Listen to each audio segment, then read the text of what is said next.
Good morning, my dear students. Bacha, as you know, today we are going to start new chapter number 15, Bank Reconciliation Statement.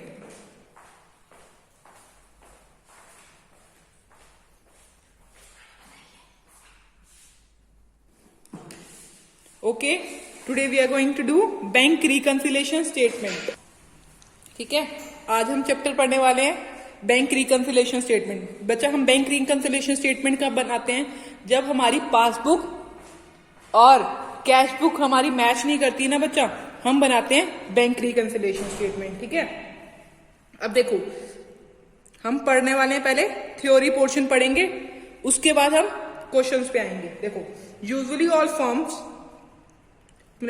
All the firms open a current account with a bank, and in order to record the transactions,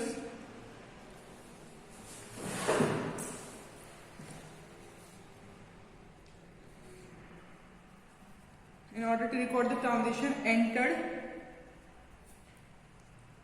into with the bank, maintain a bank column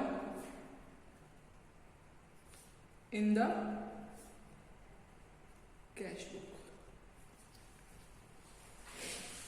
आपको इस line से ये पता चल रहा है बच्चा कि जो सारे फर्म्स है ना वो ओपन करवाते हैं करंट अकाउंट। किसके पास ओपन करवाते हैं करंट अकाउंट? बैंक के पास। ठीक है, किस लिए? In order to record the transaction entered into bank, in order to record the transaction entered into bank, जो बैंक में ट्रांजेक्शन हो रही है वो रिकॉर्ड है, and maintain a bank column in the cash book. Cash book होती है, उसके अंदर बैंक कॉलम मेंटेन करता है। कौन करता है? फर्म। तो फर्म क्या करती है बच्चा? मेंटेन करती है बैंक कॉलम है ना कैश बुक। कैश बुक में बैंक कॉलम मेंटेन करती है और अपना बैंक के साथ ओपन क्यों करवाती है? करंट अकाउंट की सारी ट्रांजेक्शन जो है उनकी रिकॉर्ड हो जाए। ठीक है, तो बैंक जैसे फर्म क्या करता है? मेंटेन करता है क्या? बैंक कॉलम है ना कैश बुक, तो बैंक भी मेंटेन करता होगा ना। अगर फर्म कोई ट्रांजेक्शन हो रहा था, बैंक कहां रिकॉर्ड करेगा उसको? मैं आपको वो बताने वाली। Bank also open the separate account, bank also maintain a separate account for each firm. Bank में बहुत सारी फर्म्स अकाउंट खुलवाती होगी करेंट अकाउंट, तो बैंक भी ओपन करता है separate account for each firm. जैसे ए फर्म है उसके लिए सेपरेट अकाउंट, बी फर्म उसके लिए सेपरेट अकाउंट। कहां पर करता है? Separate account in firm in its ledger. Ledger में जैसे A's account, B's account, C's account, and enter all the transaction, और एंटर कर देता है all the transaction in it.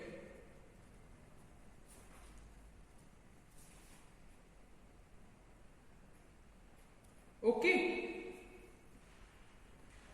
और उसके बाद बैंक क्या करता है? बैंक जो होता है वो सप्लाईज करता है a copy of the firm, copy of firm's account in its ledger to the firm for information.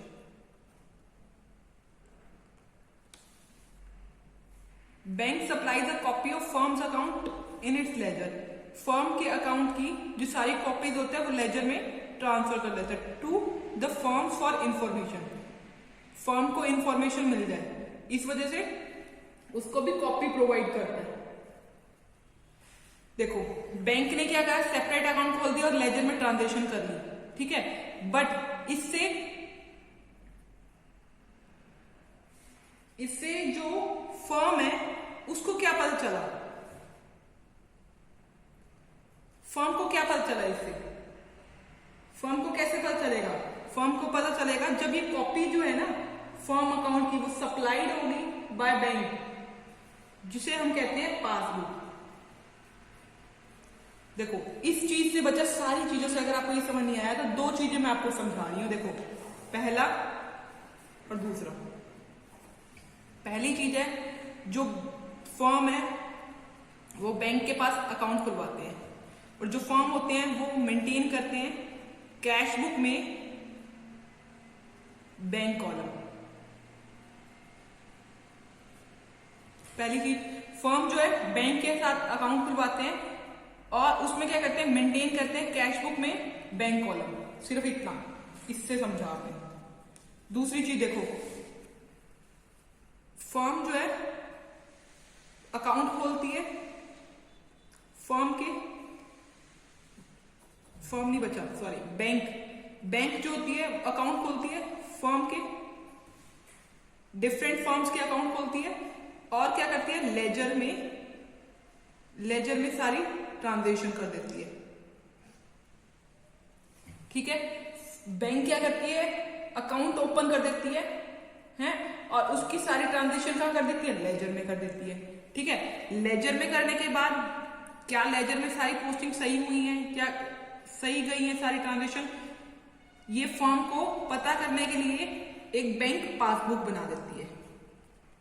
Bank ने क्या बनाई, पासबुक बनाई, फर्म ने क्या बनाई, कैश बुक में बैंक कॉलम बनाया। सिर्फ इतना याद रखना। अगर ये दोनों चीजें मैच नहीं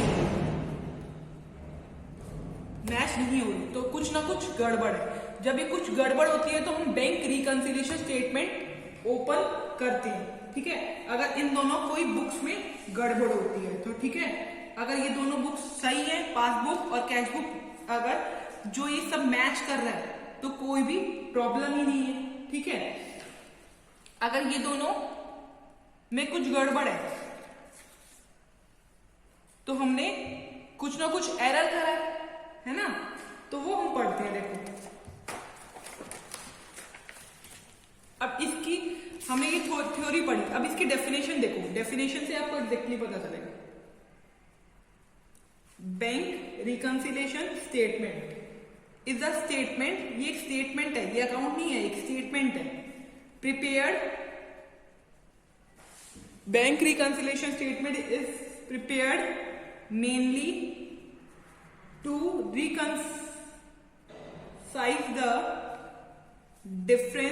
reconcile the difference between bank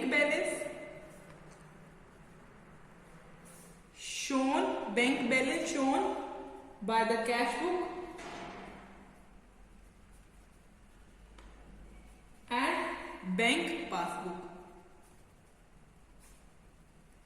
मतलब बैंक पासबुक और बैंक कैश बुक की बात हो रही है। अगर इन दोनों में डिफरेंस है तो उसको रिकंसाइल करने के लिए हम बैंक रिकंसिलिएशन स्टेटमेंट बनाते हैं। Bank reconciliation statement is prepared mainly to reconcile the difference between bank balance shown by cash book and bank passbook. ठीक है, अगर डिफरेंस आता है, ये इसका मतलब क्या क्या कॉजेज पढ़ रहे हैं हम, कॉजेज और डिफरेंस। और कोई भी डिफरेंस आता है दोनों बुक में, कैश बुक और पासबुक में कोई भी डिफरेंस आता है तो क्यों आता है, किस रीजन से आता है, कॉजेज और डिफरेंस इन कैश बुक और पासबुक। अगर पासबुक और कैश बुक में कोई भी डिफरेंस आता है तो किस वजह से अराइज होता है। पहला डिफरेंस जो होता है वो कोज होता है बाय टाइम गैप की वजह से। जैसे बैंक ने रिकॉर्ड कर ली वो चीज बट फर्म ने रिकॉर्ड नहीं करी तो टाइम गैप आ जाता है, time gap in recording transaction. Difference cause by time gap in recording transaction. दूसरा, डिफरेंस कॉज्ड बाय एरर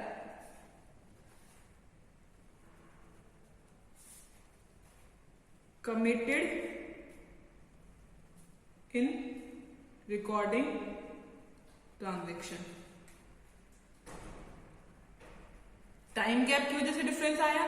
दूसरा, error committed in recording transaction, कि हमने ट्रांजेक्शन रिकॉर्ड करते हुए क्या कर दिया, एरर कर दिया। जैसे हमने कोई चीज डेबिट करनी थी, हमने गलती से क्रेडिट कर दी, तो इसकी वजह से क्या आ गया, एरर आ गया। ठीक है, अब हम फर्स्ट का ए पार्ट पढ़ते हैं, difference caused by time gap in recording transaction. इसका ए पार्ट पढ़ रहे हैं। देखो, check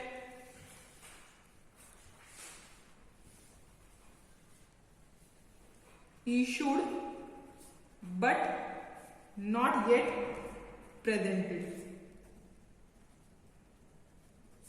for payment in the bank। बच्चा देखो, ये टर्म हम क्यों पढ़ रहे हैं, क्या फायदा है हमें इन टर्म्स पढ़ के। ये टर्म्स पढ़ के हमें ये फायदा है बच्चा कि जब हम क्वेश्चंस करेंगे ना, तो इन टर्म्स का मतलब हमें पता होगा। ठीक है, अब देखो, चेक इशूड हो गया but not get presented for payment in a bank. देखो, जब चेक इशूड हो गया to creditor by the firm, तो फर्म ने क्या करा, चेक इशू कर दिया। देखो, एक फर्म है और एक बैंक है, एग्जाम्पल से समझ लोगे तो इजीली आ जाएगी। चेक इशूड, फर्म ने क्या कर दिया, चेक इशू कर दिया। Cheque is issued to creditor by the firm. ठीक है, इशू कर दिया क्रेडिटर को, but yet not presented for payment in a bank. Bank में गया ही नहीं वो एक्चुअली। ठीक है, एक्चुअली बैंक में पहुंचा ही नहीं, बट हमने इशू कर दिया उसको।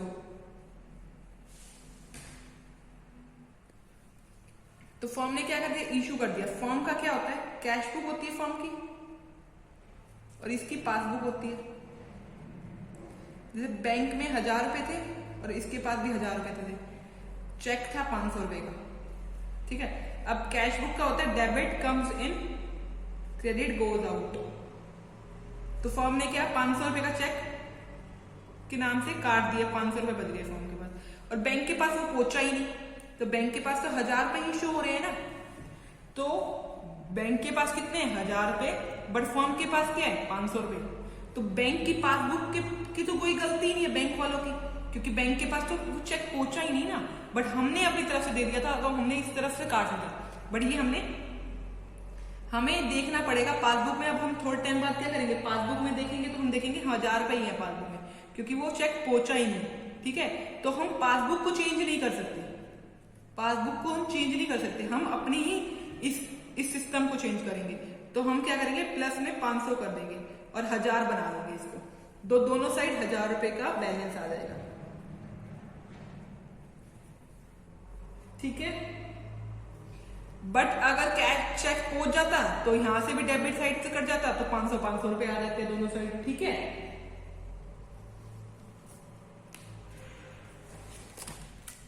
क्लियर।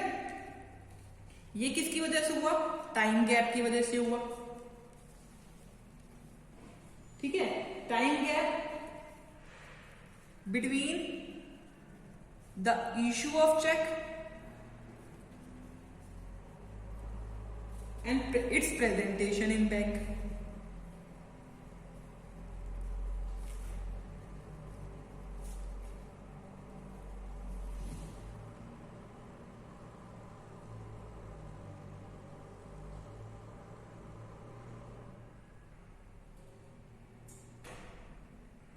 ठीक है, इससे हमें पता चला कैश बुक ने क्या करा,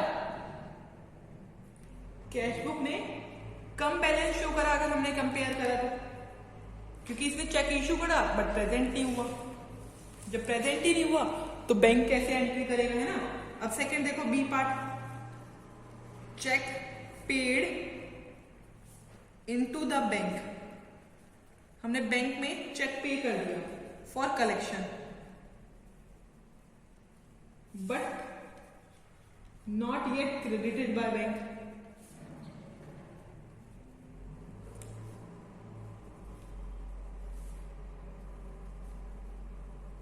check paid into bank for collection but not yet credited by bank.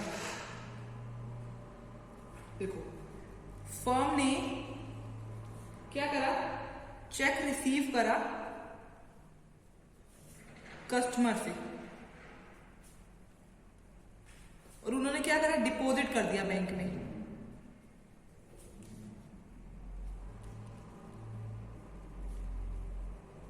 Deposit in bank for collection.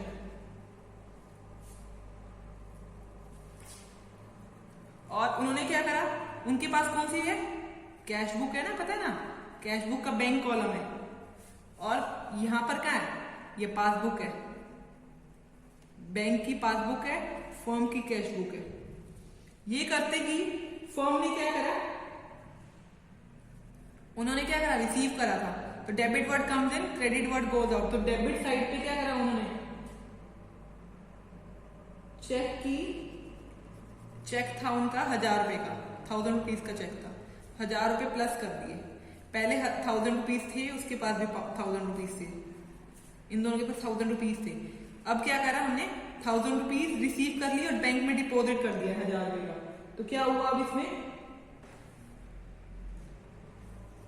हमारे अकॉर्डिंग हमारे पास कितने हो गए, 2000, but not yet credited bye the bank. Bank ने क्रेडिट नहीं करे अभी तक, बैंक ने क्या करे, क्रेडिट नहीं करे।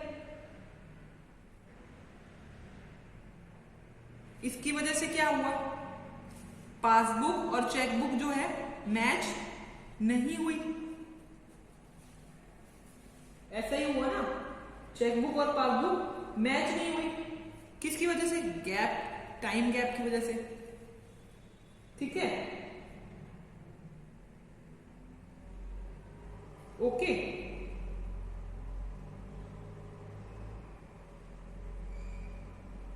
अब क्या हुआ, कैश बुक ने 1000 रुपए ज्यादा शो करे पासबुक से। क्लियर, ये एंट्री समझ आई। दूसरी देखो, थर्ड देखो बच्चा, cheque paid into bank, cheque paid into bank for collection but dishonoured by the bank. ये देखो, ये सेम एंट्री है, सिर्फ इसमें डिसऑनर्ड होता है, इसमें क्रेडिट नहीं करा बैंक ने, इसमें डिसऑनर्ड। अब देखो ऐसे ही करेंगे, फर्म ने क्या करा, रिसीव करा कस्टमर से डिपॉजिट चेक, फर्म ने रिसीव करा कस्टमर से चेक 1000 रुपए का और डिपॉजिट कर दिया बैंक में। तो इनके पास कैश बुक में 1000 रुपए थे और पासबुक में भी 1000 रुपए थे, आपको पता है। ठीक है, अब हमने रिसीव करे थे तो हमने क्या कर दिया, डेबिट कर दिया, इमीडिएटली 1000 रुपए डेबिट कर दिए थे, तो हमारे पास 2000 रुपीज हो गए। बट कुछ टाइम बाद हमें तो कस्टमर से मिला था तो हमने डिपॉजिट करवा दिया था चेक बैंक के पास, बट कुछ टाइम तक हमें पता ही नहीं चला कि डिसऑनर्ड हो गया। बट ये चेक क्या होगा, डिसऑनर्ड हो गया, मतलब वहां पर ऐड होने ही नहीं हुई अमाउंट 1000 रुपए, ऐड ही नहीं हुई क्योंकि डिसऑनर्ड हो गया और हमें ये बात पता नहीं थी डिसऑनर्ड हुआ। तो इसकी वजह से क्या हुआ, कैश बुक ने 1000 रुपए ज्यादा शो करे, तो जिसकी वजह से मैच नहीं हुई। क्या मैच नहीं हुई, बैंक क्या मैच नहीं हुई, पासबुक और कैश बुक मैच नहीं हुई, है ना। तो ये प्रॉब्लम आई। डी पार्ट देखो, ये किसकी वजह से हुआ, टाइम गैप की वजह से हुआ। ओके, नेक्स्ट थिंग देखो, इंटरेस्ट अलाउड बाय बैंक।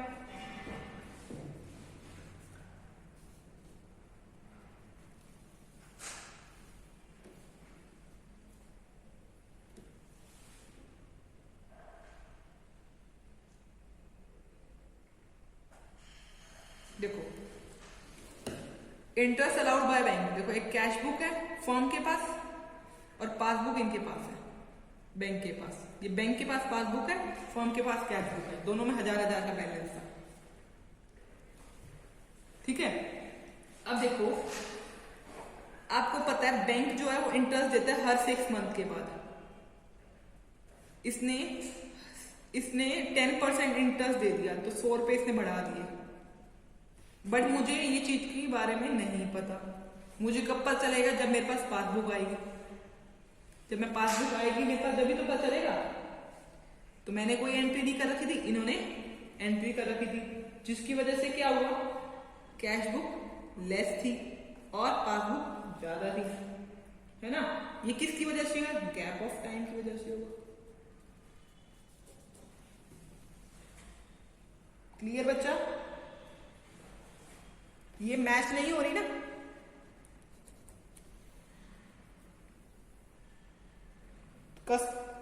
अब जब हमें मिलेगी हम 100 रुपए करके 1100 रुपए कर लेंगे, फिर मैच हो जाएगी। अब देखो ABCD। Interest charge by bank on overdraft. Overdraft का मतलब पता होना चाहिए। जब फर्म जो है विड्रॉ करवा देती है एक्स्ट्रा अमाउंट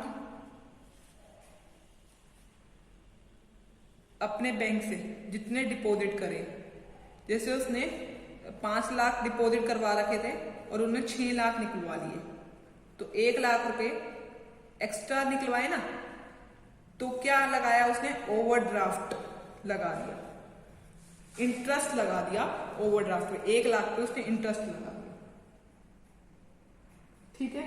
वो अब आप ये सोचोगे हम 5 लाख है तो 6 लाख कैसे निकलवा लिए? करेंट अकाउंट में फर्म कर सकती है, करेंट अकाउंट में हम ओवरड्राफ्ट कर सकते हैं। हम जनरल पर्सन नहीं कर सकते। बिजनेसमैन जो होते हैं वो करेंट अकाउंट खुलवाते हैं। इस वजह से मैंने आपको स्टार्टिंग में बताया था कि फर्म जो होती है वो करेंट अकाउंट खुलवाती है, तो इस वजह से वो ओवरड्राफ्ट कर सकते हैं। तो ओवरड्राफ्ट 1 लाख पे उन्होंने इंटरेस्ट लगा दिया। बट जो ये इंटरेस्ट लगाया किसने लगाया? 1000 रुपए थे पासबुक में, बैंक में सॉरी कैश बुक में 1000 थे, पासबुक में भी 1000 थे। अब उसने इंटरेस्ट लगा दिया किस पे? बताइए किस पे लगाया? इंटरेस्ट लगा दिया और 1000 रुपए ऐड कर दिए।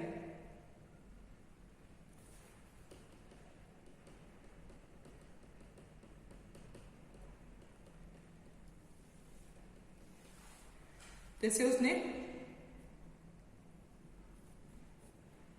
इंटरेस्ट लगाया और 1000 रुपए ऐड कर दिए, 1000 रुपीज ऐड कर दिए, ठीक है। बट ये चीज फर्म को तो नहीं पता।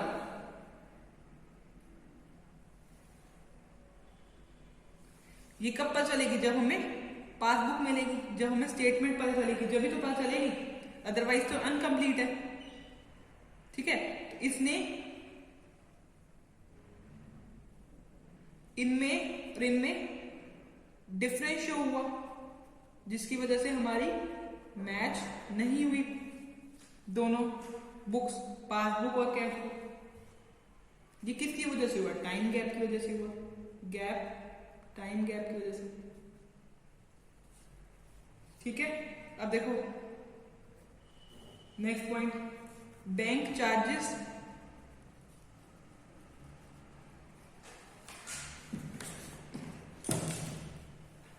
And commission charge by bank. Bank charges and commission charge by bank. देखो पासबुक है और कैश बुक है, bank charges and commission charge by bank. Bank ने क्या करा? बैंक क्या करती है? सर्विस, बैंक सर्विस प्रोवाइड करती है। सर्विस प्रोवाइड करने के उसने क्या करा? बैंक चार्जेस कर लिए, बैंक चार्जेस काट लिए 100 रुपए। बट हमें ये नहीं पता, है ना, ये नहीं पता। उसने डेबिट साइड से अपने चार्जेस काट लिए, बट हमें ये स्टेटमेंट नहीं पता चली, जिसकी वजह से डिफरेंस आ गया टाइम गैप की वजह से। अब जब हमें ये कब पता चलेगा? जब हमें स्टेटमेंट मिलेगी, जब हम ये सही कर लेंगे, ये वाला जो डिफरेंस है वो हम सही कर लेंगे 100 रुपीज डिडक्ट करके। क्लियर? अब देखो direct deposit by customer into bank.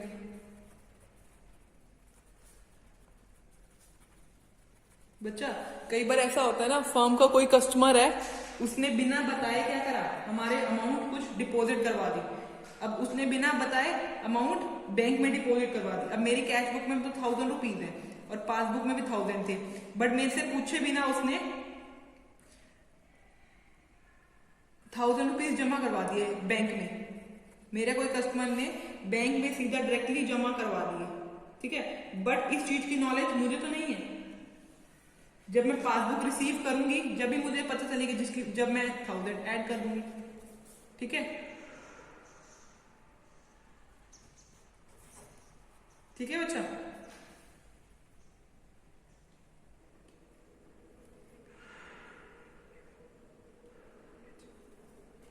Clear.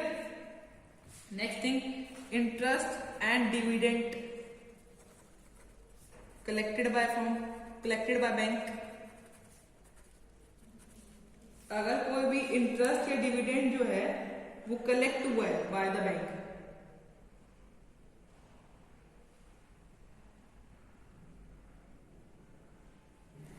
Interest and dividend collected by bank, अगर 1000 था पासबुक में, अगर कोई इंटरेस्ट या डिविडेंड मिला है कलेक्टेड बाय बैंक 100 रुपए का, तो इसने तो ऐड ऑन कर लिया, बट हमें ये बात नहीं पता। हमें जब पता चलेगी, टाइम गैप की वजह से पता नहीं चल पाएगी। क्यों? क्योंकि जब हमें पासबुक मिलेगी जब भी हमें ये बात पता चलेगी।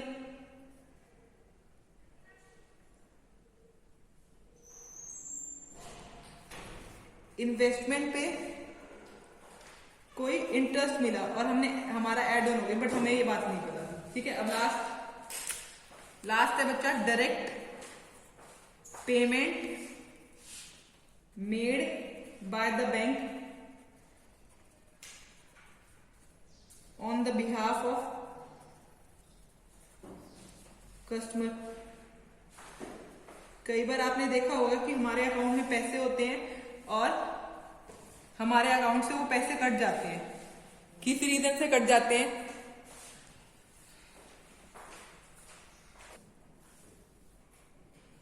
देखो बच्चा, अगर हमने लाइफ इंश्योरेंस प्रीमियम करवा रखा है और हमने लाइफ इंश्योरेंस प्रीमियम वाले को अपना अकाउंट नंबर दे रहा है कि मंथली आप हमारे अकाउंट में से पैसे कटवा लिया करो, ठीक है, तो क्या होगा, हमें हमारी परमिशन के बिना ही हर मंथ में वो पैसे खुद कट जाते हैं बच्चा। ओके, तो क्या होगा, पासबुक में जैसे 1000 रुपीज थे, तो जैसे हर महीने कट रहे तो 500 कट रहे, बट ये वाली बात की नॉलेज हमें नहीं है, तो कस्टमर को ये बात की फर्म को ये बात की नॉलेज नहीं है, क्योंकि direct payment made by bank on the behalf of customer, customer के बिहाफ पे डायरेक्टली पेमेंट कर दी बैंक ने without permission of customer, customer की परमिशन के बिना ही उसने पेमेंट कर दी। अब देखो यहाँ पर 500 रुपीज आ रहे हैं, इस साइड कितने आ रहे हैं, इस साइड 1000 आ रहे हैं। जब हमें पासबुक मिलेगी जब भी तो हमें पता चलेगा, जब हम कंपेयर करेंगे। ओके,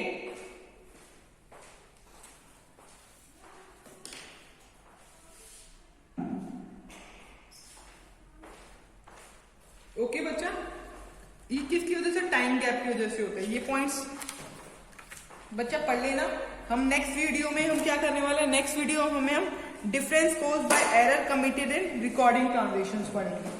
कौन सी रिकॉर्डिंग ट्रांजेक्शंस की वजह से हमें एरर हुए। Okay,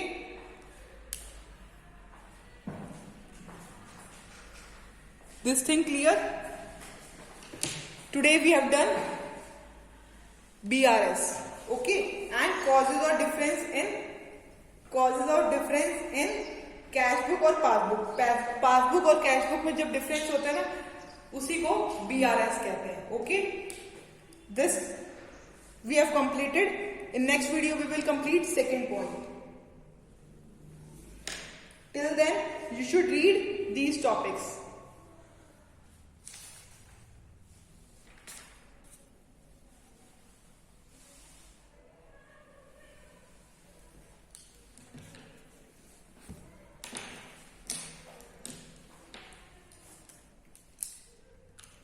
Okay, bachcha, thank you.